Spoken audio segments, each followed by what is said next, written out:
Bonjour tout le monde, aujourd'hui on est dans une nouvelle vidéo et aujourd'hui on va poser les bases en Visual Basic. Donc nous allons commencer par poser les bases sur le Visual Basic avec ce petit cours que je vous ai fait. Donc nous avons la définition du Visual Basic. Le Visual Basic, donc en langage abrévié on dit Visual Basic, donc VB, juste là. C'est un langage de programmation créé par Microsoft. Sa particularité est d'être simple à lire et à comprendre, et est vraiment orienté objet. Alors il y a quelques désavantages à utiliser le Visual Basic aussi. C'est que c'est par exemple dans l'écosystème.net, c'est-à-dire que si vous voulez faire une application Linux en Visual Basic, ce ne sera pas possible. Si vous voulez faire des applications, alors là on va parler pour les pros, en WinPE, pour Visual Basic, ce ne sera pas possible. Alors, à moins de vraiment intégrer Visual Basic dans toutes les éditions. Donc sur Linux, je sais même pas si c'est possible. Vraiment l'avantage c'est qu'on peut créer des applications Windows, des outils internes, des interfaces graphiques et parfois des scripts d'automatisation de manière assez simple. Aujourd'hui on parle surtout de visualbasic.net. Donc on parlait de Visual Basic plus dans les années 2000.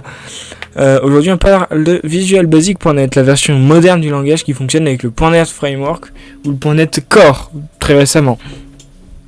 Le rôle du .NET Framework, c'est de comprendre le visualbasic.net.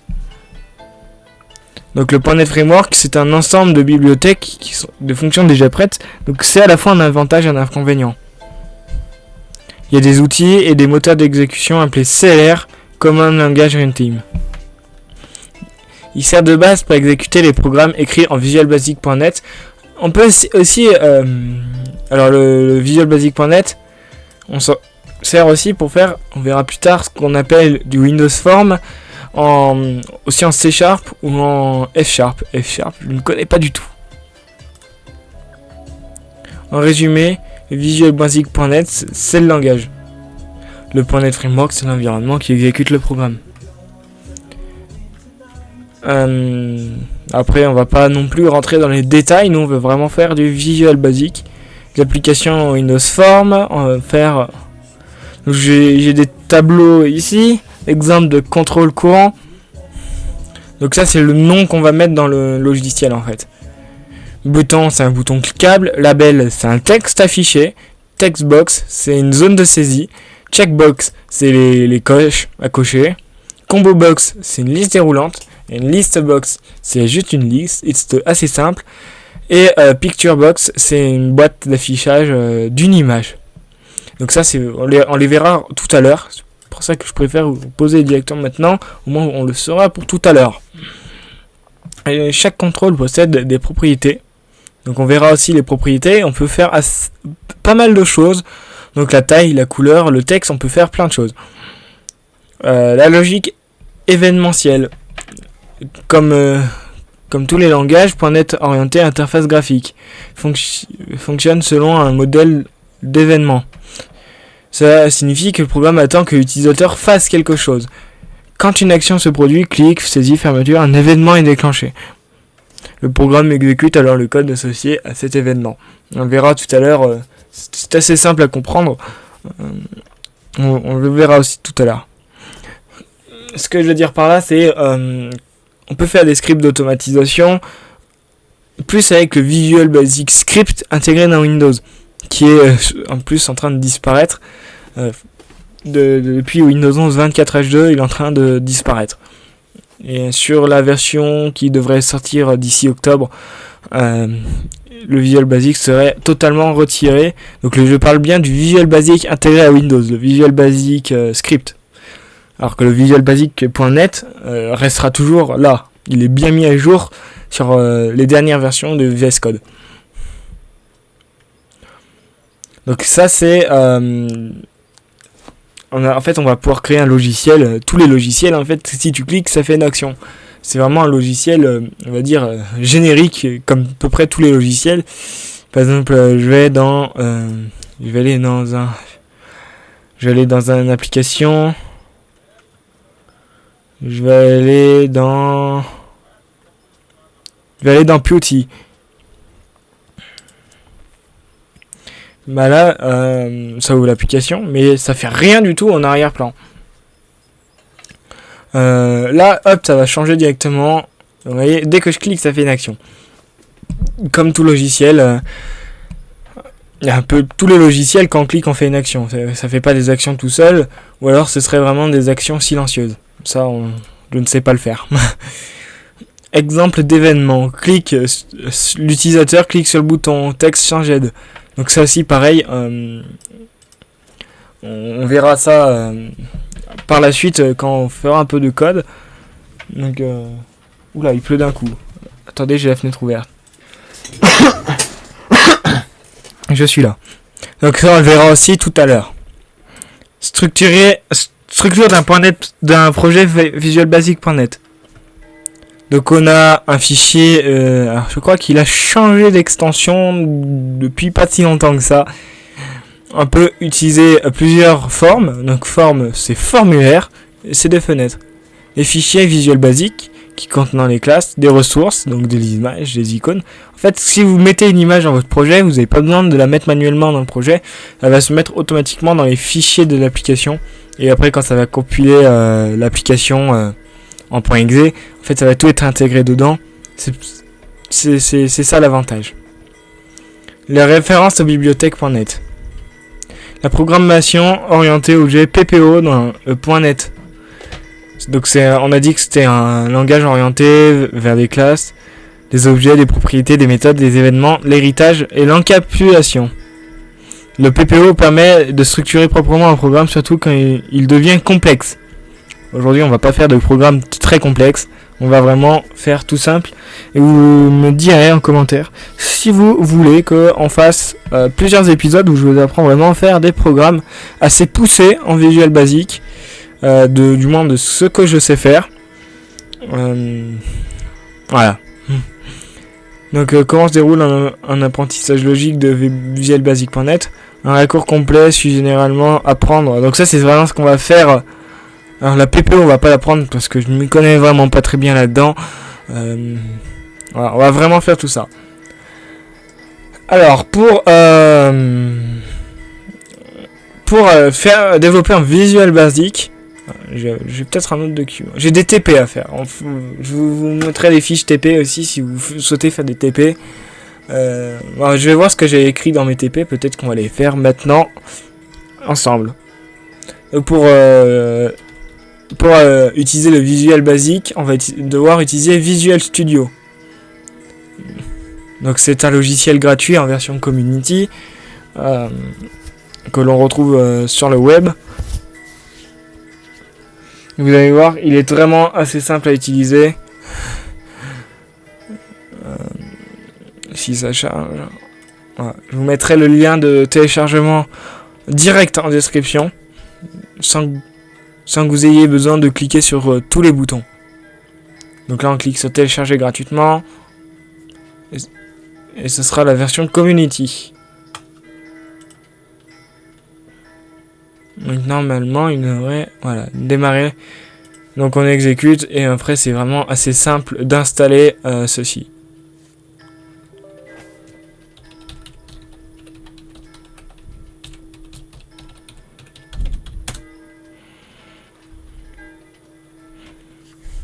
Donc il faut bien évidemment le lancer en administrateur.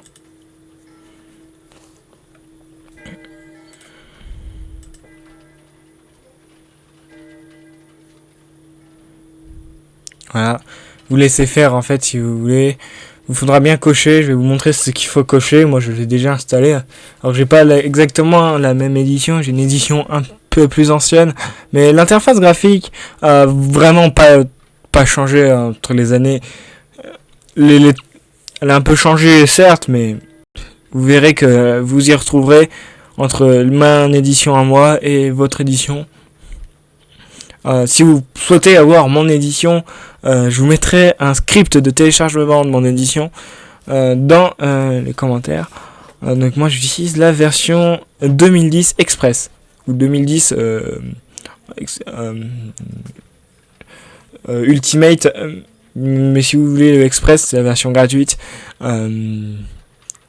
Vous pouvez la télécharger au niveau juste avec Visual Basic. Donc vous avez juste à cocher cette case. Donc on voit bien développement, créer des WPS, des Windows Forms. Donc Windows Forms, c'est ce qui nous intéresse. Des applications console à l'aide de C#, de Visual Basic, ainsi de F#, avec .NET et .NET Framework. Et après vous cliquez sur installer. Moi je vais pas le faire parce que je l'ai déjà juste ici. Donc quand nous arrivons là-dessus, alors sur les versions un peu plus récentes, nous avons aussi un bouton nouveau projet. On va cliquer dessus. Dans la liste déroulante, alors là on peut choisir le framework. On va laisser celui qui est par défaut. Moi, celui qui est par défaut, c'est le framework 4. Voilà. Et on va bien sélectionner Windows Form.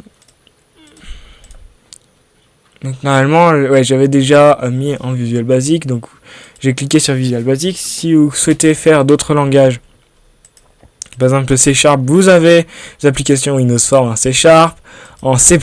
Alors vous n'avez pas de... Ah si, vous avez des applications Windows Form en C++, ça n'existe plus dans les versions récentes, celle-là.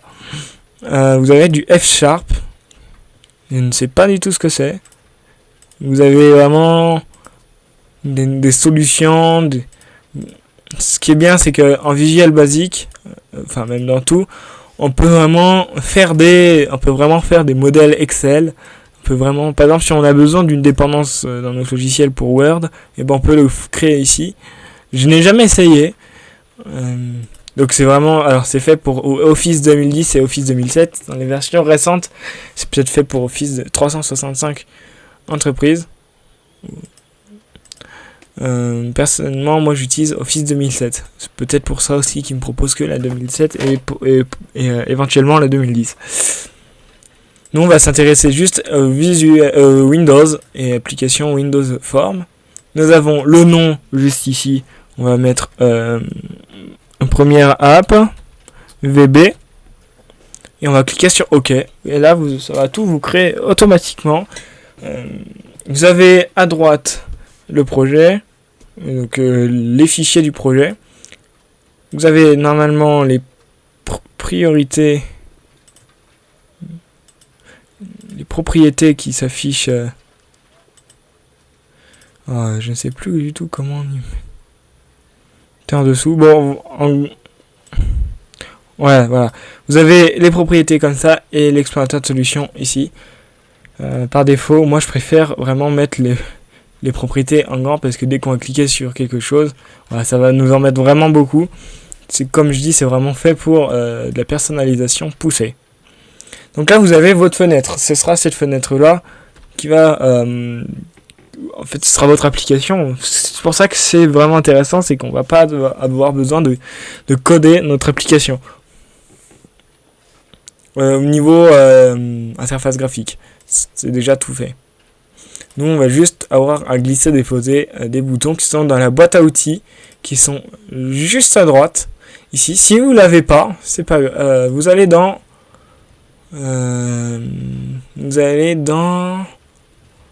peut-être dans fenêtre. Non, je sais plus dans quoi on va. Vous allez dans affichage, boîte à outils. Vous allez dans affichage, boîte à outils. Vous faites CTRL ALT plus X et puis vous épinglez en fait si vous voulez cette boîte à outils. Si vous l'épinglez en fait ça va rester en permanence ici. Personnellement ça me dérange pas non plus, même si je préfère qu'elle soit rabat. Et ça je m'en fiche un peu. Voilà, on va créer ceci. Là on a tous les éléments pour faire notre application. Donc si je regarde le TP que j'avais fait, donc TP Windows Form, donc des objectifs du TP, donc objectif d'aujourd'hui, on va découvrir l'environnement Windows Form, on va créer une forme, donc la forme on va créer une deuxième forme, on va ajouter des contrôles, donc bouton, label, textbox, on va écrire du code derrière les événements et comprendre la logique événementielle. On va créer un projet Windows Form. Donc j'ai mis Visual Studio 2010 Express. puisque sur les postes élèves c'est écrit Express. Donc nous allons fichier, nouveau projet, bon, c'était directement écrit sur la page d'accueil. On choisit application Windows Form, ça c'est vraiment ce que je vous ai expliqué à l'instant. Visual Studio crée automatiquement forme 1.visual basic. Donc si on va dans l'explorateur, on a bien un form 1.visual basic. On a un form 1.designer.vb. Alors là on ne le voit pas. Afficher le code. Non, on le voit pas, mais il est bien en arrière-plan. En fait, c'est le code généré par parce qu'on va faire ici, qui va être écrit automatiquement dans form 1 designer. Nous avons potentiellement un programme.visual basic. Ça, je suis pas sûr que ça le mette à chaque fois. Découverte de la forme. Quand tu as la fenêtre blanche, forme 1, tu peux la redimensionner, changer le titre, changer la couleur. On va déjà faire ceci. La fenêtre est un projet, elle possède des propriétés, des méthodes et des événements. Donc on va déjà changer le titre. Pour changer le titre, on va aller dans Propriétés. On va cliquer sur la ferme. Et il faut vraiment pas se faire avoir, parce que nous avons texte et nous avons name. Name, c'est ce qui va nommer la fenêtre après dans le code. C'est très important de retenir ce nom et d'éviter de le changer, parce que par exemple, si on a besoin d'ouvrir une deuxième forme, la forme 2, si on l'appelle stylo, que vous mettez dans votre code forme 2, le programme va pas marcher, il va me dire mais je ne connais pas la forme 2, je connais la forme stylo. Voilà. Donc on va pouvoir renommer, on va la nommer programme. Et vous voyez que le titre n'a pas changé, donc le titre en fait c'est vraiment la partie du bas. Donc on peut le mettre programme Visual Basic. Donc là on a créé notre programme. Pour changer l'arrière-plan, la couleur d'arrière-plan, c'est tout en haut, on a le back color. Si on va dans le TP, je vous ai mis back color et propriété texte. Texte, on voit bien que la propriété texte elle est ici et la propriété back color elle est ici. Et on va pouvoir changer la couleur pour mettre par exemple celle-ci comme couleur. Donc là nous avons la forme avec une couleur de fond et un titre. Donc on va ajouter des contrôles, donc ce que je vous expliquais depuis la boîte à outils, on va ajouter un label, une textbox et un bouton. Donc on va là-dedans, on va chercher un bouton, on le glisse dépose, on va chercher un label. Donc vous voyez, c'est vraiment trié par ordre alphabétique. Donc un label et j'ai dit quoi? Une textbox et une textbox. MNOPQRST textbox. Donc nous avons 3 contrôles. Et ce qu'on va faire en première étape, c'est qu'on va essayer de faire un programme qui affiche comment ça s'appelle, une message box pour un message box avec comme texte le texte qu'on a rentré dans cette barre là.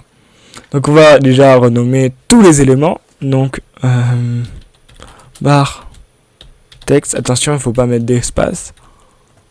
Le bouton à mettre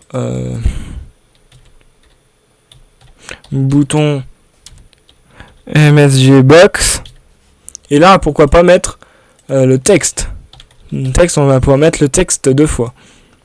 Et pour programmer, attention, on fait 2 clics sur un élément. Et vous voyez bien que ça nous a déjà généré les private et nsub. Et maintenant, qu'est-ce qu'on va faire? On va coder une message box. Donc, je vais vous expliquer étape par étape pour commencer à programmer une message box. Donc une message box, on commence par message box .show. .show, ça veut dire afficher. Là, on va ouvrir les guillemets. Et là, on va mettre le nom de notre textbox. Donc on a mis barre texte, point texte, point texte, on fait virgule, on peut mettre un titre comme texte, et on va pouvoir refermer. Et normalement c'est censé fonctionner. Alors là j'ai fait une erreur de débutant. En fait j'ai renommé ici texte. On va le renommer texte 1. Parce que là j'appelle le texte de la textbox. Et du coup ça ne marchait pas. Et là maintenant ça nous lance très bien. Et je vais pouvoir mettre le texte de notre choix. Et là on a bien le texte de notre choix. On va pouvoir changer. On a bien le texte de notre choix. Maintenant, on va essayer de l'afficher aussi dans le label ici, et pourquoi pas en titre. Alors, on va mettre dans la ligne du dessous texte. Alors, texte 1. Point texte est égal à barre texte point texte. Et on va mettre forme 1 point texte est égal à on va pouvoir mettre programme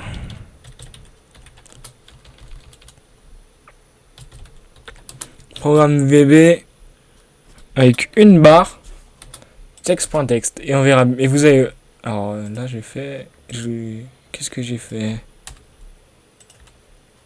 Bon, il faut peut-être pas de guillemets, je sais pas. Forme 1. Ah oui, on a nommé programme. Vous voyez, j'ai fait une erreur. C'est très important. Programme.text est égal à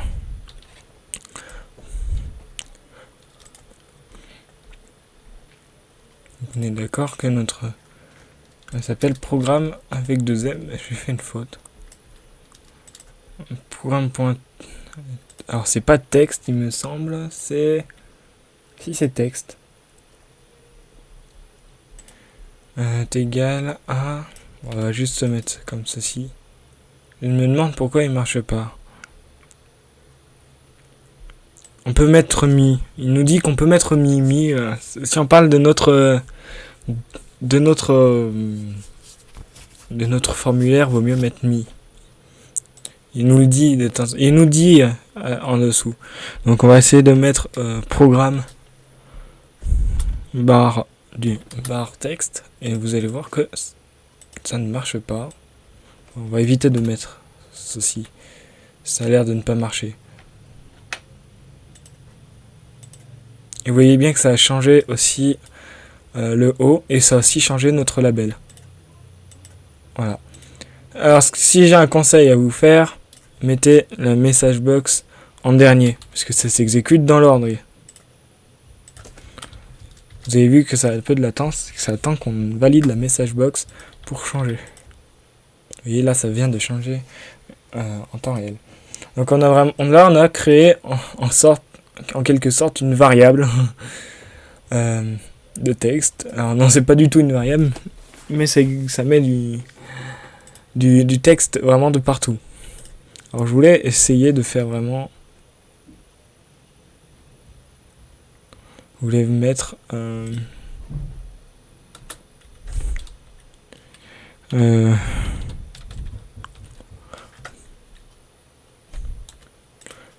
vous voyez, ça ne marche pas. Peut-être en mettant une virgule. Non, ça ne marche pas non plus. Je ne sais plus comment j'avais fait. Pour mettre un texte fixe à l'avant. Peut-être barre, peut-être programme. Non, normalement, il doit être déclaré. Bon, c'est pas grave. On a réussi à faire le principal. On peut mettre un texte directement sur notre bouton. Donc, par exemple, qui est le texte?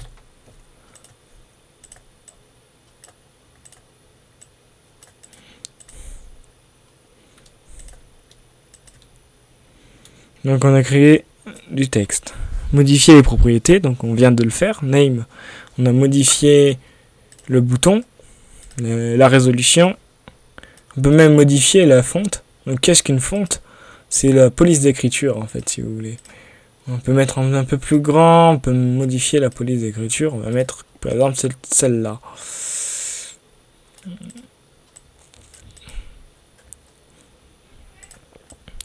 Donc les contrôles, label, donc là je vous avais déjà mis le nom. Donc label nom, textbox texte et nom. Donc ça c'est un peu ce qu'on vient de faire. Entrez votre nom, machin, écrire le code derrière. Donc c'est ce que vous avez dit, ça nous génère automatiquement cette ligne. Ah ok, donc j'avais écrit avec un... On va pouvoir faire ce que je voulais faire. Donc c'est programme avec le symbole et barre de texte. C'est bon, ça fonctionne. Ok, c'était juste, il fallait juste dire et. Voilà, ça nous met bien programme avec après CCC.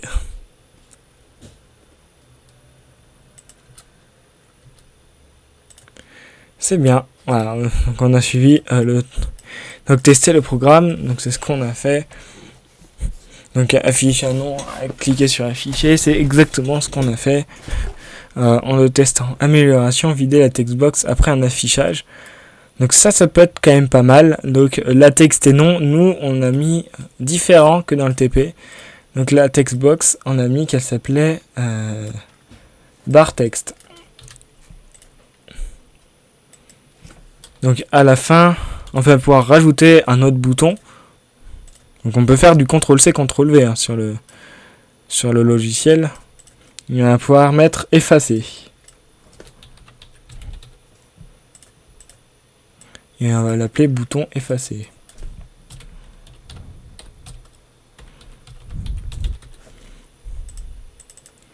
Et on va mettre barre texte. Point clear et barre texte point focus. Focus, ça va faire que le curseur va directement remonter dedans. Et on va pouvoir mettre aussi directement à la fin de ça pour que ça nous vide automatiquement. En fait, le bouton effacer ne sert à rien. Voilà, hop, ça vient de nous le. Vous avez bien vu que ça nous remet directement. Donc là, on clique sur le bouton. Normalement, ça devrait rester sur le bouton. Mais ça nous remet directement dans la barre de texte. Et si on clique sur effacer, vous voyez que ça clique sur effacer et ça revient automatiquement. Ça, c'est vraiment des petits trucs si vous faites un logiciel. C'est très important hein, que la barre de texte, le texte soit dedans, sinon on peut taper dans le vide. Donc amélioration, donc, on peut faire une condition. Donc ça fait que on doit rentrer un nom. On va le faire aussi, on va le faire. Donc on va pouvoir le faire. On va le faire en amont de ceci. Donc pour faire un commentaire, il me semble que c'est juste un apostrophe. Condition pour empêcher le texte soit vide.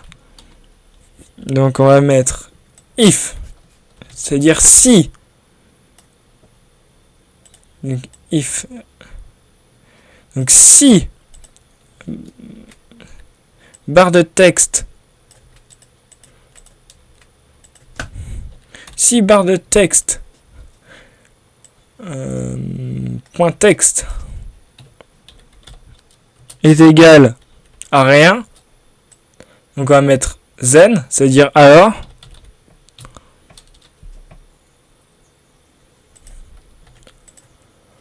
Alors on va lui mettre une erreur, on va lui mettre une autre message box. .show, là on va ouvrir les guillemets, les parenthèses et les guillemets. Les guillemets, en fait, là on va déjà pré-régler un message. Comparé à tout à l'heure où on a mis un message dynamique, là on va régler un message fixe qui ne changera pas. Du coup, un message fixe, c'est entre guillemets. Donc on va mettre erreur point du texte. On va mettre une virgule pour bien séparer, dire que ça c'est le contenu, là ça va être le titre. Et après on va s'amuser un petit peu, on va faire comme ça. Et on va pouvoir mettre message box. Voilà.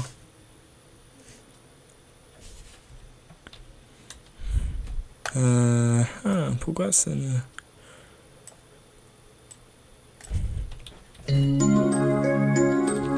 Bon, ça ne veut pas marcher, je ne sais pas pourquoi. Ouais, j'ai oublié point chaud. Et là, normalement, on fait virgule, la message box button OK, on est obligé de le mettre, et message box icône, on va pouvoir mettre erreur. Et ce qui est bien avec ça, c'est que ça va faire du son. Et pareil, on va... et aussi, et du coup, et on va faire un...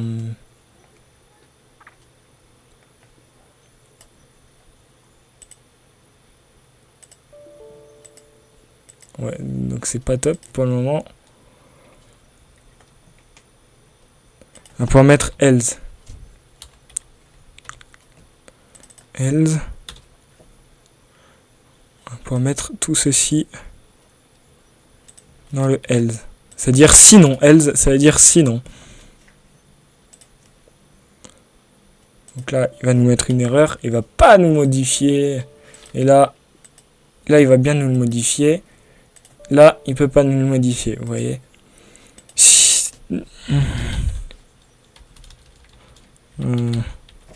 voulais vous faire comme une démo avec le logiciel Scratch que vous connaissez peut-être si vous en avez fait en technologie au collège. Donc si on doit refaire la condition, si on doit refaire le programme avec Scratch, donc on ferait ceci. Alors ça je ne sais pas du tout où les trouver.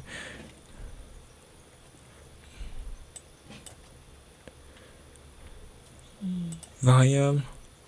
On peut pas mettre une variable dedans. On va mettre si la message box, si le truc est faux, alors faire une erreur. Donc, opérateur. En fait, il n'y a pas vraiment de texte. On va pouvoir mettre. On va dire erreur. Sinon, dire message box. Ce serait vraiment comme ceci si on devrait représenter la chose. Je sais que je suis nul en Scratch, je suis mieux en programmation. Donc là, nous avons créé notre premier programme et on peut très bien l'effacer et toujours être en focus dedans. Donc ça, c'était le premier tuto. Je sais pas si j'ai mis encore autre chose. Tu as appris à créer un objet Windows Form, à manipuler les contrôles, utiliser les propriétés et gérer un événement, écrire du code simple, interagir avec l'utilisateur. C'est la base de tout développement Windows Form. Nous avons fini le TP et nous avons fini